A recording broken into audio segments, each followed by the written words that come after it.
Assalamualaikum warahmatullahi wabarakatuh. Perkenalkan, nama saya Anisha Bandul Aini, NIM J3791795. Di sini saya akan mempresentasikan terkait ide pengembangan bisnis saya. Sebelumnya, yang terhormat selaku dosen pembimbing Ibu Intani Dewi SPT MSc MSI, lalu yang terhormat sebagai dosen moderator Ibu Dr. Feralita Sembayang SP MSI.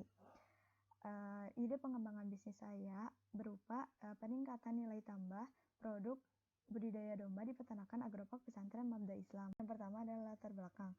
Ide pengembangan bisnis ini dilatar belakangi oleh yang pertama itu Technical Advisory Committee of CGIAR pada tahun 1988 yang menyatakan bahwa pertanian berkelanjutan adalah pengelolaan sumber daya yang berhasil untuk usaha pertanian guna membantu kebutuhan masyarakat yang berubah sekaligus mempertahankan atau meningkatkan kualitas lingkungan. Lalu yang kedua itu menurut Sri Gandono pada tahun 1995, ternak lokal adalah ternak yang didatangkan dari luar negeri atau ternak asli Indonesia yang telah beradaptasi dan mengalami domestikasi serta telah dibudidayakan oleh masyarakat Indonesia. Lalu selanjutnya ada peningkatan nilai tambah produk peternakan. Dengan adanya peningkatan nilai tambah ini akan menambah penerimaan yang akan diterima oleh perusahaan. Lalu selanjutnya peternakan agropark Mabda Islam menyediakan penanganan domba untuk akikah. Lalu selanjutnya ada peternakan agropark Mabda Islam menyediakan penanganan domba untuk akikah. Selanjutnya itu ada tujuan dari pengembangan ide bisnis ini adalah merumuskan ide pengembangan bisnis dengan analisis faktor internal eksternal pada budidaya domba di peternakan agropark pesantren Mabda Islam. Lalu yang kedua ada mengkaji kelayakan ide pengembangan bisnis budidaya domba di peternakan agropark pesantren Mabda Islam berdasarkan aspek finansial maupun non-finansial. Yang kedua adalah keragaman perusahaan, sejarah dan perkembangan perusahaan. Pada tahun 2017 adalah awal berdirinya peternakan. Peternakan mendapatkan hibah domba merino dari donatur yayasan sebanyak 40 ekor. Pada tahun 2018, perubahan konsep. Dari awalnya itu konsepnya itu agroindustri menjadi agroedupark. Lalu pada tahun 2019 terjadi penurunan penerimaan. Hal ini dikarenakan terjadinya miskomunikasi antar pegawai peternakan. Lalu pada tahun 2020, peternakan mencoba mengevaluasi hal apa saja yang menjadi kendala pada saat di tahun 19. Lalu selanjutnya itu ada organisasi dan manajemen perusahaan. Yang pertama itu ada ketua yayasan, kepala agropark, bawahnya itu administrasi keuangan, dan di bawahnya itu ada kepala-kepala divisi. Ada divisi agrowisata, peternakan ayam, peternakan domba, perkebunan dan pembibitan dan perikanan. Lalu berkuda. Selanjutnya itu ada sumber daya perusahaan. Sumber daya fisiknya itu berupa kandang, mesin pecacah, terpal, kolam bak, arit, mobil bak terbuka, mesin pencukur, dan drum. Untuk sumber daya manusianya itu ada 25 orang. Untuk di peternakannya sendiri itu terdapat 3 orang, dan untuk di pengolahannya sendiri ada 4 orang. Lalu sumber daya modal. Sumber daya modal itu bersumber dari donatur yayasan Cinta Dakwah. Yang ketiga ada kajian pengembangan bisnis. Rumusan ide pengembangan bisnis. Pemetaan analisis SWOT di peternakan agropark pesantren Mabda Islam. Kekuatannya itu terdapat dukungan dana dari donatur, penyediaan fasilitas penanganan kurban dan akikah di peternakan.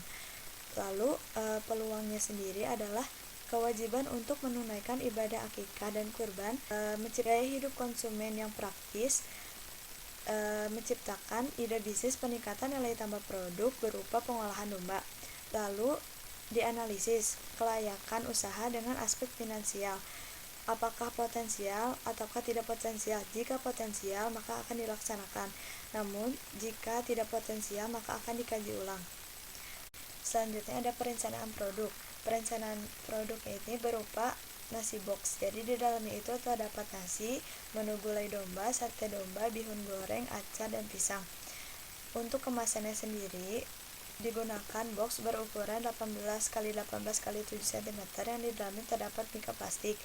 Lalu untuk gulainya sendiri itu terpisah menggunakan mangkok berukuran 350 ml. Bahan baku untuk pembuatan olahan sendiri ini adalah domba berukuran 23 sampai 28 kg. akan menghasilkan 100 pack. Lalu selanjutnya ada aspek pasar dan pemasaran. Untuk segmentasinya sendiri adalah masyarakat yang terletak di kota dan kabupaten Sukabumi beragama Islam. Lalu ada targetingnya adalah orang tua yang anaknya belum melakukan ibadah akikah serta ingin mendapatkan daging akikah yang sudah berbentuk nasi box. Positioningnya itu membeli produk sama dengan membantu kemandirian pesantren yatim dengan tagline praktis, cepat, dan berkah. Lalu selanjutnya ada bauran pemasaran. Bauran pemasaran ini di dalamnya terdapat 4P, yaitu produk, price, place, dan promotion. Produknya sendiri itu adalah nasi box. Untuk price atau harganya itu 4.400 per 100 box. Untuk place-nya itu pembuatannya itu terdapat di Jalan Pasir Gede atau di Peternakan Agropark Pesantren Mabda Islam. Lalu untuk distribusinya itu ke kota dan kabupaten Sukabumi. Untuk promosinya itu menggunakan sosial media. Sosial medianya itu berupa Instagram dan WhatsApp. Lalu penggunaan websitenya itu Koperasi Cinta Dakwah yang merupakan website resmi dari yayasan. Lalu selanjutnya itu ada perencanaan produksi, ada pemasaran. Pemasarannya itu kan menggunakan sosial media. Lalu selanjutnya itu ada pengolahan, kegiatan pengolahan.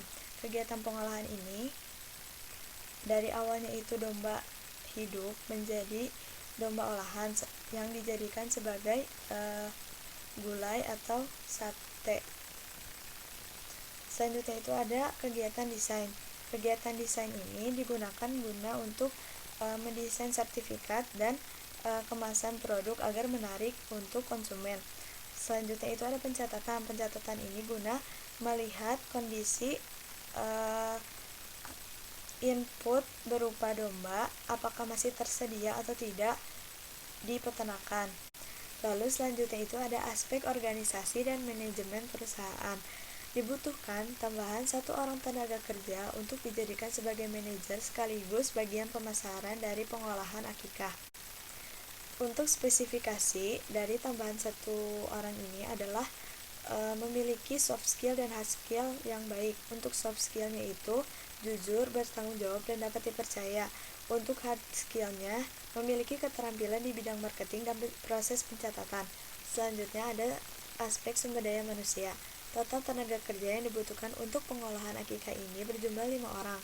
1 orang untuk menjadi manajer dan bagian pemasaran, 2 orang adalah sebagai juru masak, 2 orang lagi bertugas sebagai penyembelih dan pencacah dari daging domba sendiri. Lalu selanjutnya itu ada aspek kolaborasi. Aspek kolaborasi ini berguna untuk penyediaan input produksi olahan akikah. Yang pertama itu bekerja sama dengan peternak yang ada di Cibayona, Ciangsana, dan Nyangkokot. Mereka merupakan peternak input dari Peternakan Agropark Pesantren Mabda Islam. Lalu yang kedua itu ada pedagang pasarnya lindung. Pedagang pasarnya lindung ini untuk mempermudah bahan baku seperti bumbu dapur, beras, dan lain-lain. Lalu selanjutnya itu ada warung sekitar peternakan. Hal ini untuk mempermudah input produksi berupa gas, minyak, dan lain sebagainya. Lalu yang terakhir adalah berkolaborasi dengan percetakan yang ada di daerah Nyalindung.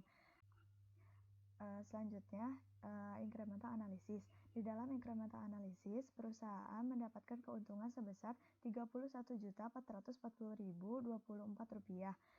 Hal ini karena adanya penambahan dari pendapatan perusahaan, yaitu sebesar Rp5.760.024 dari pengembangan ide bisnis ini. Selanjutnya adalah analisis laba rugi. Di dalam analisis laba rugi, pada tahun pertama perusahaan mendapatkan penerimaan sebesar 148 juta dengan laba bersih sebesar 7.302.328 rupiah. Lalu pada tahun kedua sampai ke tahun 10, perusahaan mendapatkan penerimaan sebesar 177.600.000 rupiah. Selanjutnya, untuk kesimpulan dari ide pengembangan bisnis ini adalah ide pengembangan bisnis ini berupa domba olahan akikah di Peternakan Agropark Pesantren Mabda Islam. Selanjutnya, menurut analisis finansial dan non-finansial, ide pengembangan bisnis ini layak untuk dijalankan oleh perusahaan. Selanjutnya, ada saran. Saran untuk perusahaan berupa perusahaan dapat menerapkan ide pengembangan bisnis olahan akikah agar memenuhi permintaan konsumen dan meningkatkan penerimaan perusahaan. Lalu selanjutnya, pengolahan domba akikah harus dikerjakan secara intensif agar dapat memaksimalkan keuntungan. Terima kasih untuk segala perhatiannya. Kurang lebihnya mohon maaf. Wassalamualaikum warahmatullahi wabarakatuh.